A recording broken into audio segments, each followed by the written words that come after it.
I'm Mark Seifter. And I'm Linda Zeiss Palmer. And this is Arcane Mark.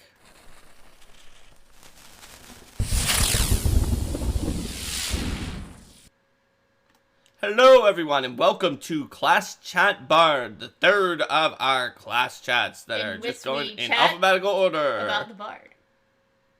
That's right. We're going to chat about the Bard. So, this is the Bard. Look, it's Lem playing a flute. He is our iconic Bard over here. Class Chat Bard. So, Bard is a class that has a lot of sort of both stories about the Bard, which originally come from sort of like a Celtic mythological take on this strange kind of musician that knows a lot of things. It has magic with music. It can do things in social situations and are sort of like, you know, in some of those stories, almost like those very wise fool characters who like show up and they really know a lot more than you think, and they can do a lot of everything, kind of. And in a lot of different role-playing games over the years, the Bard has had many different incarnations, and sometimes the Bard has been more sort of druidy because some of that nature magic comes from the original mythology. Sometimes the Bard has been a little bit more wizardy in that, in a lot of games there were just arcane and divine magic, and they were on the arcane side. And in Pathfinder 2nd edition, the Bard has occult magic, which is the magic of the mental and spiritual essences. It's the magic that sort of is all about your mind and thought, although not like the ingrained instincts that come with being alive from your life force. That's sort of one of the essences that is not included. And the spirit, which is like the metaphysical building block of you.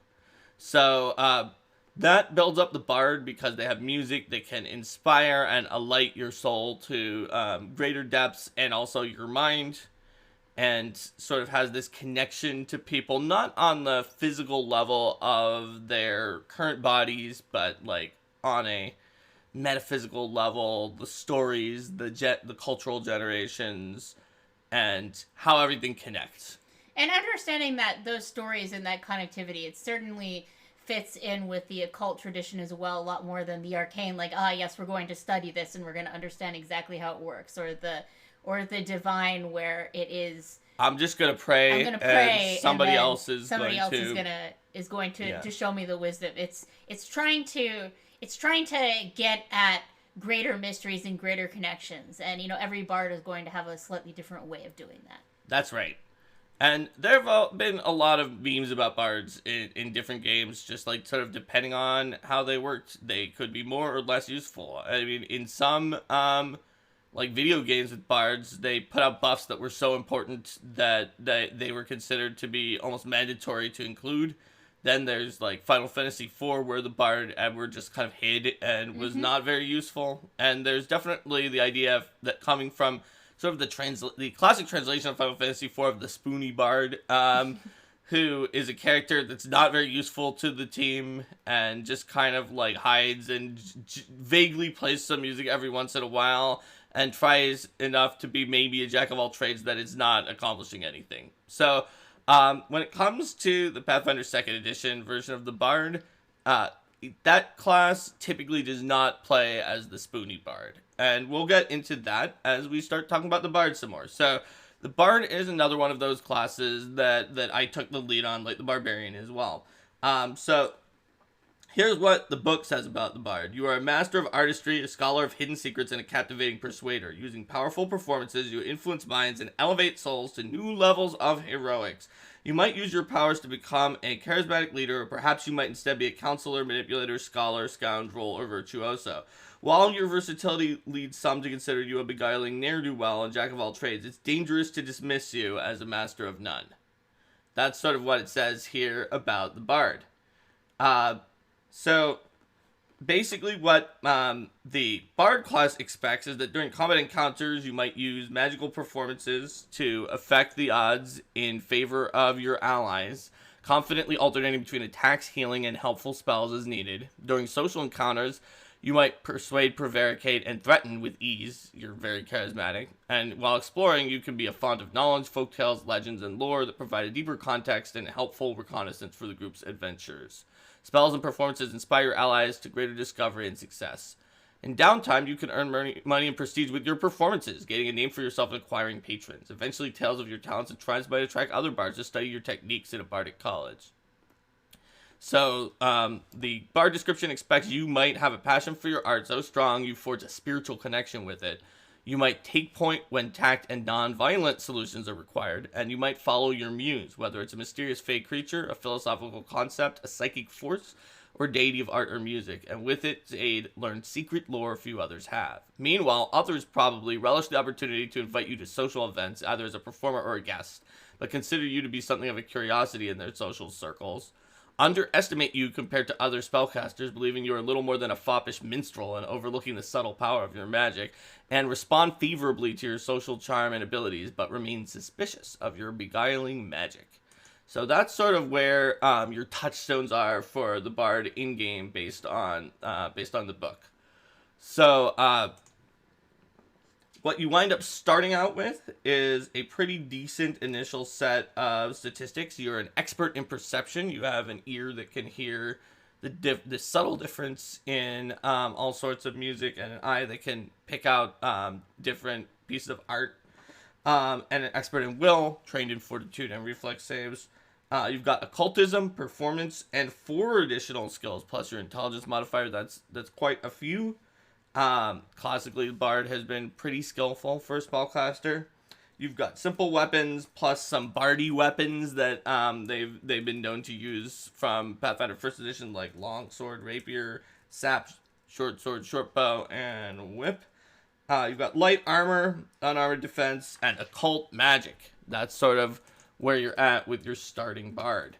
The bard, as it grows up in levels, this is our first spellcaster class in the class chat, but you're going to see that they're pretty similar to each other when it comes to the progression for those proficiencies in terms of some of the magic.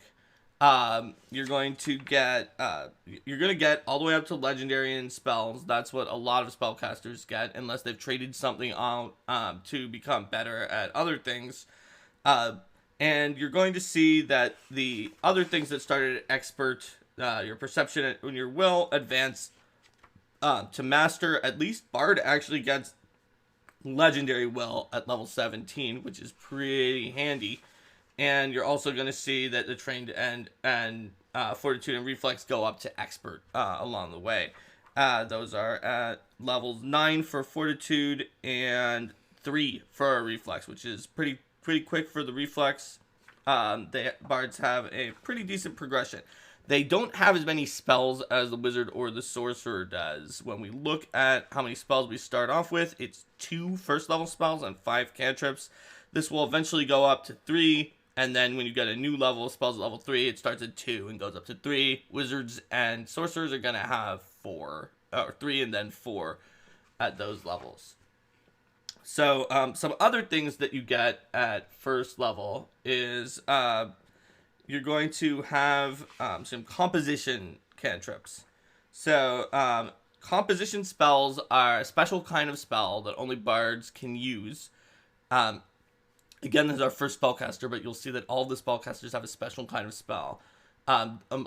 Generally, these are focus spells that you need to spend 10 minutes refocusing to get back your ability to use the focus spell. But bards also have composition cantrips they can use all the time without needing to focus. The bard starts out with the very powerful, for a starting ability, Inspire Courage composition cantrip, which can boost the entire party, accuracy, and damage. And don't forget to add that to spells and other damaging effects, because in Pathfinder First Edition it was weapon damage. Then they also have the composition non-cantrip, the focus spell of counter performance. I think is the name of it. I want to make sure I get the right That name. sounds Yes, right, it is yeah. Counter Performance, which is a reaction. As soon as you get hit by some kind of an auditory or visual effect, you just kind of perform around it, and it helps the entire team not get hit by it. So it's a good one for some ability you can use whenever, and then get it back after 10 minutes, because you'll typically have it when you need it, and sirens or harpies or something are doing their thing. Yeah. So that is sort of what the bard it starts with, except their enigma. So not their enigma, their muse. One of which is enigma. So we read about the muse a little bit when we were reading the description of how the bard thinks and how the bard works. A muse is a decision that the bard makes for what inspires you. So like, it might be a physical creature, it might be a philosophy or a mystery, something that leads you to great things. And the three starting muses in the core rulebook are the Enigma, which is a mystery that drives you to uncover the hidden secrets of the multiverse. A Maestro, which is a virtuoso inspiring you to greater heights of performance. A Polymath, a jack of all trades, flitting between skills and pursuits that lets you like change around your choices in certain ways. And then that we also added in the Advanced Player's Guide an additional muse, which was, I want to make sure I get the right name for it. It's like Battle-y. Is it just called Warrior? The battlefield is your stage, the clang of steel your song. And you engage in countless battles. And that's more of sort of like the Scald type thing. It's a little bit more scaldish. From first edition.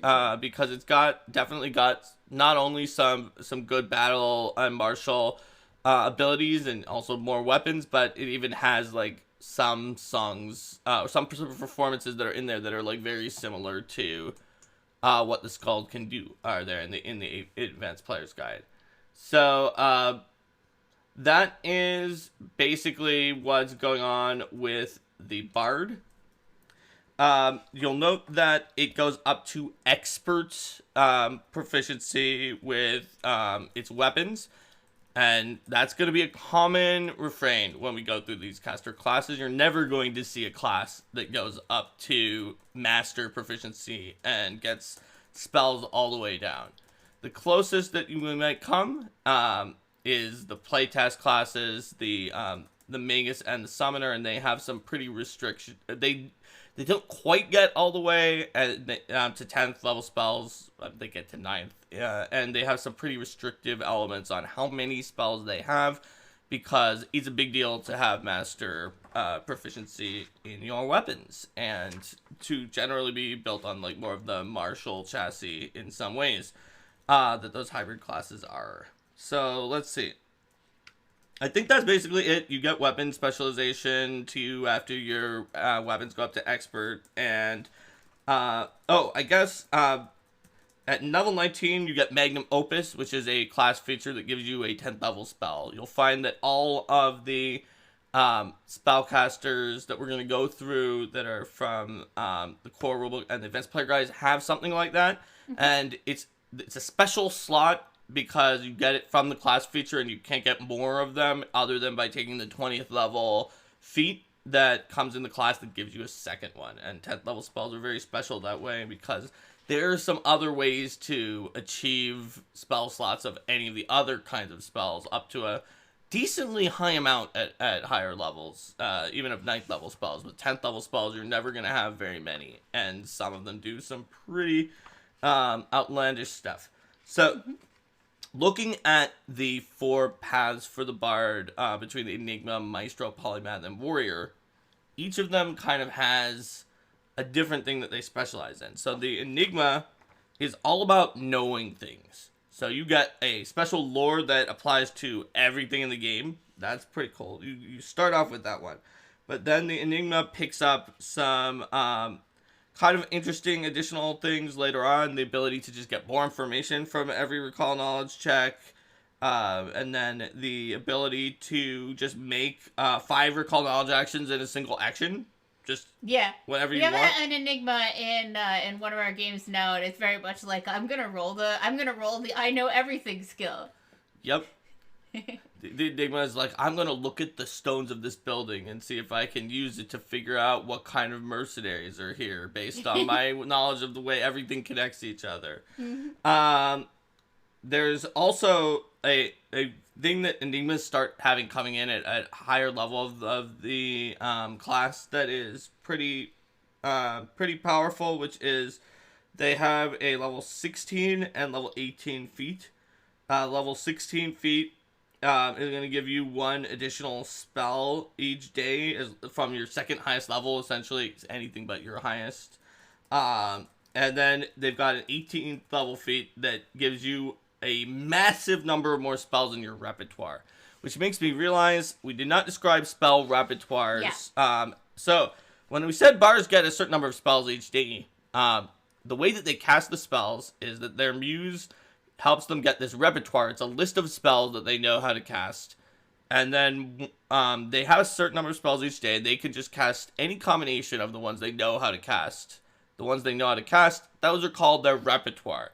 So if your repertoire is Fireball and Lightning Bolt, which it won't be because you don't have those spells as a bard, you have 3 third level spells, you could cast 3 Fireballs, 3 Lightning Bolts, 2 Fireballs and 1 Lightning Bolt, 2 Lightning Bolts and 1 Fireball. Those are the only combinations, because for some reason you had 3 slots and 2 spells, and also you had 2 spells that were not on the list for bards.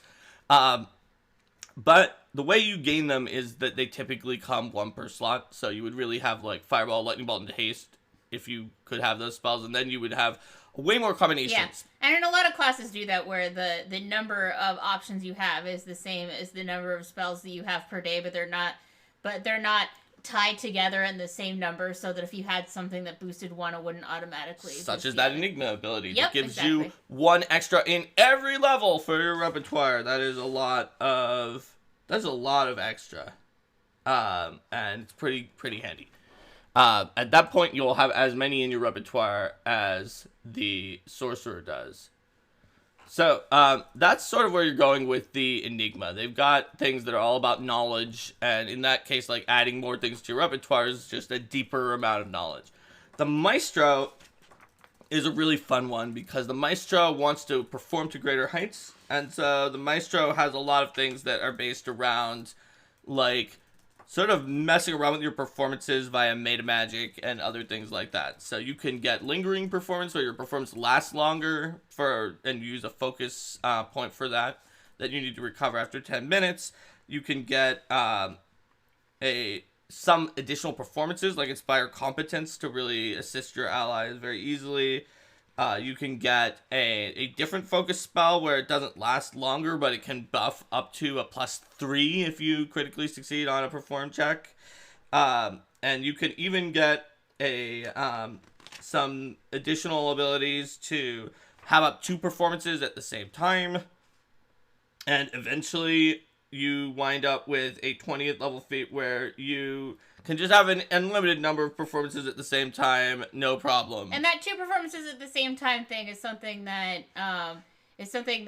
we talked about too, where you had an NPC who was doing multiple performances at the same time. It was a very easy sort of, this is what the turn is going to be. I don't know if I would want, for my character, because I'm very techy and like to do a weird combination of things, to play a bard with Harmonize, where I do Inspire Courage and Inspire Defense, and that's my 3 actions. But for a new player who doesn't want to get overwhelmed by doing a lot of different things, or in this case for a tag-along NPC, it was highly effective. Also, they have an 18th level feat where you're always doing a composition. You're quickened, always doing a composition cantrip, which is a very handy way to throw in a composition cantrip for the party. So that's the Maestro, and that's kind of what they're all about. The Polymath is for you if you're like, I can't decide what to pick. I want this one, but I want this one, and I don't know which one. So they start off with being able to do some of the things from Diplomacy and Intimidation with their performance. Doesn't completely replace the skills, so that there's still value in being trained in them. But it means that if you're legendary in performance, you can do a lot of things with it. And if you're legendary in performance and just trained in the other 2, you'll be competent at the other uses of actually deception as well. It can give you demoralize, for intimidation. It can give you make an impression for diplomacy, and it can give you impersonate for deception. So you'll be able to do a little piece of all three of those skills with your legendary performance, while you still should probably pick them up trained or use some other ability that allows you to... Actually, I think Polymath has one. Somebody has one that the bard can get that'll just let you be okay at your untrained skills. So yeah, I think it was... I think it might be Polymath. I think it was Polymath. So then you'll be fine anyway. Mm-hmm. You also can get Esoteric Polymath, where you're like, but I want this spell in my repertoire. I want that one. I don't know what I'm going to do. So you keep a book that is full of spells that you were like halfway decided to add to your repertoire, but you didn't. And then each day you can pick one of them to add to your repertoire that day. So it just makes you super, super versatile in that regard. And you can also Polymath, the indecisive. Yeah, you can change out your signature spells, which are a type of spell that you kind of can cast heightened at any level that you can cast. And that's just then there's Eclectic Skill. That's the one where that's the one where you get to add your level to everything, and you can use trained aspects of skills and eventually expert versions of every skill. So yeah, it's all about just letting yourself do things in weird and different ways and being covered for any kind of situation.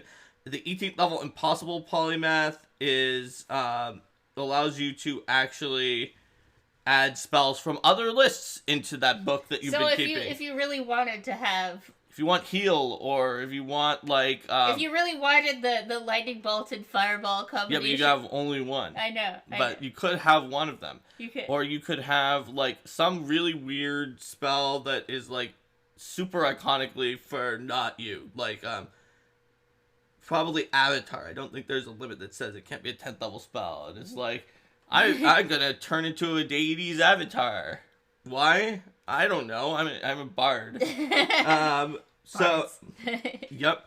So you definitely get to mix things around a lot with Polymath. And then with Warrior, a lot of what the Warrior Bard brings in are kind of feats that help you towards combat and help your allies towards combat. So you start off with getting more martial weapons than before. So you can have like a great sword or a longbow, or both a great sword and a longbow, just for some backups. You can do a Song of Strength, where it makes your allies to be better at doing some of those special athletic skills, such as disarm, shove, and trip. And you can boost that up to a +3 and really, really make a trip build very happy. I'm sure it also works great with the Gymnast Swashbuckler. Yeah. And then you can do you can get Courageous Advance, which is the first of sort of a series of things where it's a meta magic you apply, and then you do Inspire Courage, and it's an extra action. You can just do it whenever you want, but for your extra action before Inspire Courage, your ally can immediately stride after being inspired of courage, which is even better if you have allies who have reactions that depend on positioning. So they can move and then get themselves into a place where the reaction will work. Exactly. Or that you can just get them into a place that is a good place for whatever their turn is if they weren't in the right position for it. Certainly, like, I'm playing a playtest summoner in a Hell's Rebels game, and I decided to take the Beastmaster archetype just for humorousness of having a million cats. And it is definitely the case that I am in a much, much better situation if my Eidolon is next to an enemy at the start of my turn, because that's the only way I can attack with my Eidolon and my animal companion, and also do all of my own I don't think my character would be in a better situation if your Eidolon was next to the enemy from the beginning of the turn, because I'm the Life Oracle whose job is to keep the GM from mulching. It's called Courageous Advance, but you can use it to run away. It just says make a stride. It doesn't say that it has to be towards an enemy. There's Defensive Coordination, which is one that's based on... It's just like the other one, except it's based on Inspire Defense instead of Inspire Courage, and it actually lets you and someone else raise a shield for one action. So with the Courageous Advance, it's like, okay, it's really good for them, but you have to spend an action. With Defensive Coordination, if you were already going to cast Inspire Defense and raise your shield on your turn, like if that was already your thing, then you've lost nothing with Defensive Coordination, which is pretty good. And then you can move on from that with the Bard towards, with the Warrior Bard towards even more powerful abilities like Courageous Opportunity, which is a reaction where it's kind of like an attack of opportunity, except only during your Inspire Courage. But still, like, you're a caster and you just got this baked in and you didn't have to multi-class or anything for it.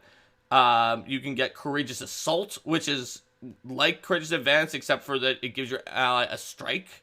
So if they're already in position, you turn your action into a multiple attack penalty-less strike for your ally. Pretty handy. Pretty handy stuff. And then Shared Assault, which is like Courageous Assault, except for if they critically hit the strike granted by Courageous Assault, another ally gets a reaction to make a melee strike. So you do it on like the fighter or the gunslinger, and then you wind up getting a twofer if they can manage a crit, which is pretty good. And even further along, they get the Triumphant Inspiration, where when you critically hit with your strike, because so far we said you like to strike, and part of the reason you probably like to strike from those other feats that was unstated is that if you spent one action to Inspire Courage and one action to give your ally a really good strike with no multiple attack penalty, you don't have enough actions left to cast this spell. So you probably did a strike, but this just is rewarding you for that, because if you can manage to critically hit a foe with a strike, not necessarily easy, but Inspire Courage, flanking, and other combinations can help you with that. You can instantly cast another composition cantrip that takes a single action to cast. So that can be a handy one, especially if you want to switch out your composition cantrip. It's also pretty powerful when combined with also being a Maestro and being able to get up multiple composition cantrips. But it certainly has its uses since it's a free action. Then there's also Courageous Onslaught, which is basically a combination of Courageous Advance and Courageous Assault in one action where your ally moves and then attacks. It's pretty... That's why it has those two prerequisites. Level 16, and it has those prerequisites. And so that's what you're doing is you're just this... basically like this battle leader who is just moving around all of your allies. Yeah, this tactical battle leader who's giving your allies... who's allowing your allies to have different options in combat. Yep. That's right. And it's a very good combination with Maestro, because you can, first of all, get Inspired Defense if you want that one that requires both of them. And you can, second of all, you can do some interesting combinations with that free action. They're definitely a pretty good combo in terms of getting a Multifarious Muse, which is one of the feats that lets you get access to sort of the stuff from a second Muse. And that's how these combo things that that Mark was talking about and that folks were talking about in chat. Yep, absolutely. So yeah, and there's also a bunch of Bard stuff that isn't even connected to any of these muses. There are just some fun extra songs and performances that anybody can do, like the House of Imaginary Walls, where you mime a wall and then it becomes an actual wall that you can use. Because others believe to be real. They've got Quicken Casting, which a lot of casters have, which is once per day, but extremely powerful because you can reduce an action off of a spell and possibly cast two action spells in one round. It is quite a round.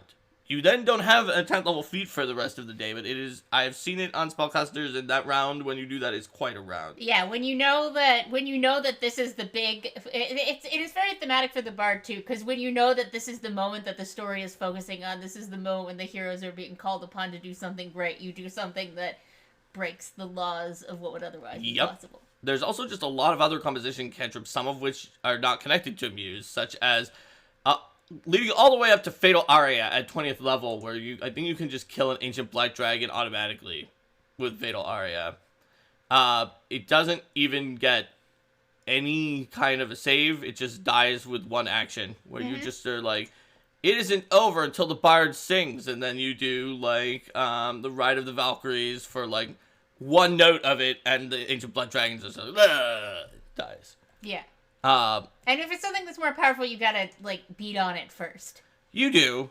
But still, you can. But I still, you specifically can make sure picked the Ancient Black Dragon because I think it's exactly the strongest thing that you can just instantly kill. But oh, how oddly specific. Yep. That's right. It is oddly specific. Also, like, even if it's a little stronger than that, I think you can still drop it to 0 hit points. Mm-hmm. Who's trusting cats? Somebody is. Mark hasn't been paying attention to the chat, but I have. I see. That makes sense.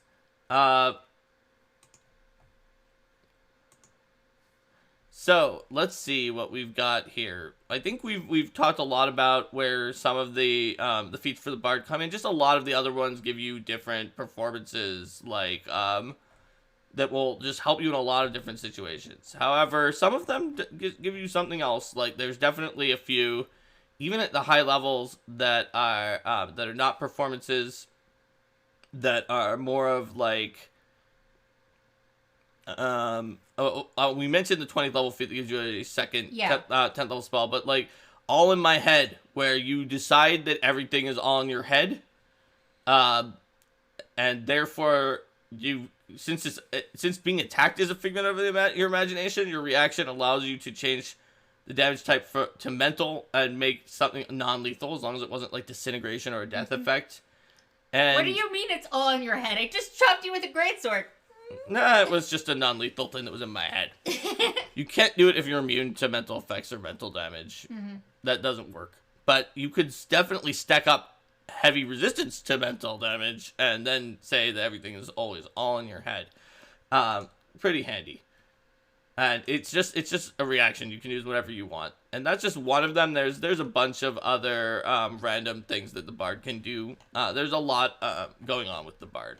Certainly, the character we were talking about was a Enigma bard, and in the previous campaign, that same player was playing a Maestro bard, and decided to play an Enigma bard next. Yep. So it was close between that and Genie Sorcerer, but still,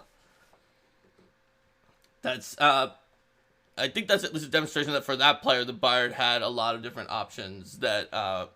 They also considered the Warrior Bard. I think their Maestro Bard, if Warrior had existed at the time, might have gone Maestro Warrior or just Warrior, because it was an Ulfin Bard who also had a lot of champion stuff with the champion dedication, whereas this Enigma Bard is kind of just like mostly a Bard. Alright, so yeah, that's the Bard, more or less. There's a lot of things you can do with it. It's a pretty handy character to bring along. Let's talk briefly about that occult spell list. So we mentioned sort of the thematics of it at the beginning, but in terms of like what kind of spells you'll be packing, since you're packing spells that are mental and spiritual in general, that means you've got just a ton of illusions and enchantments and things like that. Absolutely. So you're not gonna be as focused on just like blasting things with damage, right? You're gonna be more focused on some of the subtler applications. And of you've magic. got some good blasts. Have some, yeah. You don't have Fireball, but I mean, in terms of the focus, some of the more spiritual effects as well. Yeah. There's some good ones like Spirit Blast and at higher levels that are just like pure force energy based on spirits. You've got Magic Missile. One thing that I know that people sometimes miss if they're not used to thinking of the bard as someone who can heal is Soothe, which is with the I bard's definitely have ability seen to people heal, miss Soothe, which is very important to consider when thinking about what the bard can. It's a more mental and spiritual Yes. healing because it soothes them and protects them against mental effects. Whereas the heal spell is vital. It's based on life essence, which is one of those that the bard doesn't really have.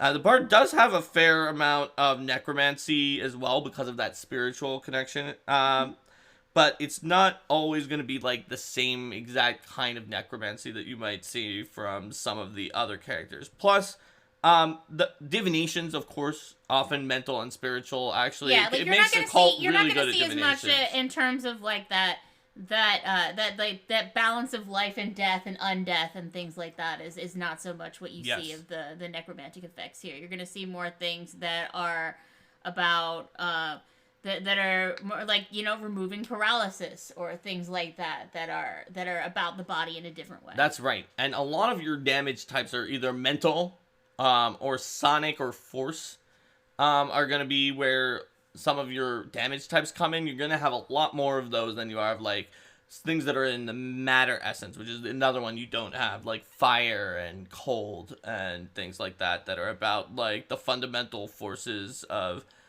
and energies and matter of physics and elementals and things like that. You're not going to get a lot of those. And there's also a fair amount that has to do with, you know, some more esoteric things like dreams and nightmares and thoughts and sensory experiences. And you'll also get some negative damage from some of your necromantic effects. Like, you actually do have the vampiric spells, even though you don't have access to life essence, and they're pretty life essency, but there's also a little bit of spiritual in that you pick those up.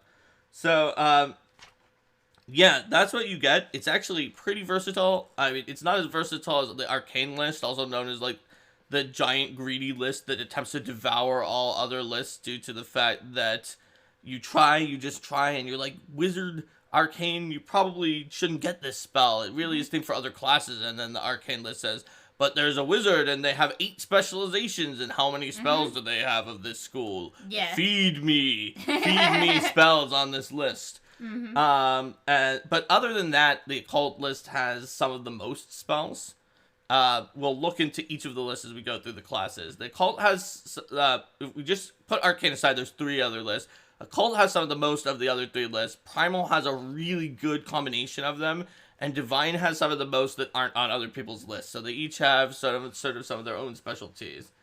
So that's what we're looking at with Bard. And last but not least is we're going to go to the multi-class Bard archetype, because we have done that for the other classes so far. And it makes sense. It makes sense to do the multi-class Bard archetype. So, first of all, here's the picture of the multi-class Bard that's holding up a trumpet, being like, look at me, I'm a Bard. The multi-class Bard archetype, not only does it have sort of the basic chassis of a spellcasting archetype, which is defined in the archetypes chapter introduction, where you can pick up a cantrip. Then at 4th level, you get a 1st level spell slot that will then eventually rise up to a 3rd level spell slot from that feat. And then you can then add, what level is it? At 12th level, you can pick up a 4th level spell slot that will eventually rise up to a 6th level spell slot. Then at 18th level, you can pick up a 7th level spell slot, and that will eventually go to an 8th level spell slot, giving you up to 8th level spells from the Bard's occult list, but only 1 of each level unless you take a 8th level feat, which will double up on all but your top 2 spell levels. So that is pretty handy, and is in general how spellcasting multiclass works. You also, almost every multi-class archetype so far, you can pick up feats from the other class at half the usual speed. And in this case, you can also get Counterperform at level 6 and Inspire Courage at level 8. Yep. So that will allow you to actually, like, literally have pretty much everything that a bard could have except for their higher level feats and more spells on the spell list. But in terms of some of the what you might consider some of the basic core functions of a bard, you can pick those up through the multi-class. Yes, you could hypothetically have everything the bard starts with. Basically with your multi-class bard. Obviously you don't have the same proficiencies as they do, but you still have like everything in their core chassis, just not those higher level feats. So if you were like an occult sorcerer, for example, who did have the same occult casting proficiency, it could be a good way to splash in and be like the bardy occult sorcerer as well. Or you could just not be an occult sorcerer and you're still going to be okay. Like any kind of sorcerer is, or oracle is still charisma based. Yeah, and so you're going off that same score. Yep. That's right. And people are talking about, cult also has enervations. That's another one of those necromancy spells that it has that can really put a lot of hurt on your enemy with that persistent damage and think that it can wind up doing both drain and persistent damage in a line if your foe's unlucky. Yes. So Yeah. even if they make the save, they're going to take a pretty good amount of persistent. Yes, you're right. If they critically fail, they can be drained and doomed and take persistent negative damage in a 30-foot line. Pretty handy. Pretty handy stuff. So, and then there is a question from Joe about like what archetypes work well with the bard class. All right. Well, I mean, we saw a bard with the champion archetype, and that is very effective. So I can definitely say that bard was very effective. Had really heavy armor and the champion's reaction plus the bard buffs, and was kind of even more of sort of a jack of all trades type character, and could go in there into the fight. That was the one I was talking about that might have liked the warrior muse as well. But she had a long sword. She was a champion of Falena, who is a goddess who has a long sword. So that kind of worked out.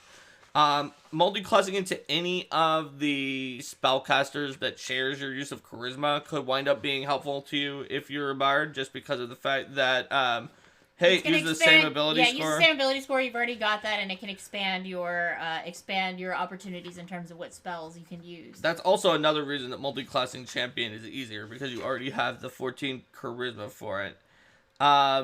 In terms of other multi-classes that work well with a bard, I would say that like those are some of the main ones that are definitely going to do it, but really I could see rogue being interesting too for sort of that thematics even of being skills. Super duper skillsy. That's right, even more skills. You could do that. And using like your bard abilities to be like, okay, yeah, you know, and I'm going to sneak up or befuddle or beguile people and do a little more damage too. And then do a little more damage too with sneak attack, yeah. I could see that. Rogue archetype is just generally pretty good for a lot of people because it gives you a lot of skills, and the sneak attacker ability is just legitimately extremely powerful if you're already using that kind of weapon. It just is. Mm-hmm. Swashbuckler is pretty flamboyant, and so it can fit the personality of a bard pretty well. Also, if you wind up doing some of the skill checks that you're doing anyway with the bard, if you're really lucky, I guess your GM might, which many GMs probably won't, but your GM might be like, well, that check that you made as part of a free action to do your lingering performance was very, very swaggering, and you rolled really high on it, so I'll give you panache for it. In which case, if you're a battle dancer, swashbuckler, like, hey, you can wind up getting your panache real easy from that. But more likely, it would be because you're doing some kind of bardy skill in the combat that is going to trigger your panache. One reason that works kind of well for a fighty bard is that you're probably not going to attack more than once per turn anyway, and so the limits of the finisher, which are on the swashbuckler, aren't really much of a limit for you. So that's in terms of multi-class. In terms of the non-multi-class archetype, there's a ton. Like, you can take the diva, which is all about being like the celebrity. Not the diva, which is about being sort of the high-maintenance celebrity who is all about, look at me, I'm a celebrity. You could be a dandy bard and just have, especially if you're not an Enigma, because some of its dandy's things could overlap with Enigma, but just have all the gossip around town of, like... Gossip lore. Yes, gossip lore. The dandy just has a lot of humorous abilities. You can make sure you're always invited to parties. Very, very important. So, really, honestly, the bard may not be like a master of none when it comes to this game, but they also just fit in with a lot of different archetypes. And Ular points out that if you take Lore Master and you are an Enigma, they actually fit in because they're not getting gossip, and you actually get a bonus on your bardic lore. Yeah, that's if you a also good have one. Lore Master lore, which is definitely true. I personally might be tempted to not go Enigma just so that if I go Lore Master, because I'm gonna get that lore anyway, but getting the bonus on the lore that you use all the time is pretty tempting too. So they're both pretty tempting. Which ones are you looking at, Linda? Some of the skillsy ones, like linguist, yeah. Can be a good one, for sure. if you're an Enigma Bard and you have a lot of like an int sort of as a backup, anybody who has enough int could consider the Alchemist archetype, as we mentioned during Alchemist, because you can get a lot of good stuff from the Alchemist archetype. Like the Lion Blade. Oh yeah, I could see the Lion Blade. Your fighter took that one. It's got some handy things. Speaking of ones that can do some cool skill stuff that synergizes. Lion Blade is a good synergy overall. Its flicker ability is usually something that the Bard can't afford to pay an action for, even though just always having concealment against everything is really cool. But it is a good synergy with some of its other effects, like just being able to disguise as anything. I know that was helpful for your Dwarven fighter, who was not a Bard. Yeah. So there's a lot of archetypes that fit well with Bard, and this is just a few of them, right? Like, if you want that armored Bard and you don't want to be a champion, then you can take the Sentinel and just get some armor from that. And depending on your Bard's fighting style, other fighting style archetypes would be good. So there's a lot of options for it. All right. So I think that does it for the Bard. So let's say bye to YouTube. Bye, YouTube. Bye, YouTube.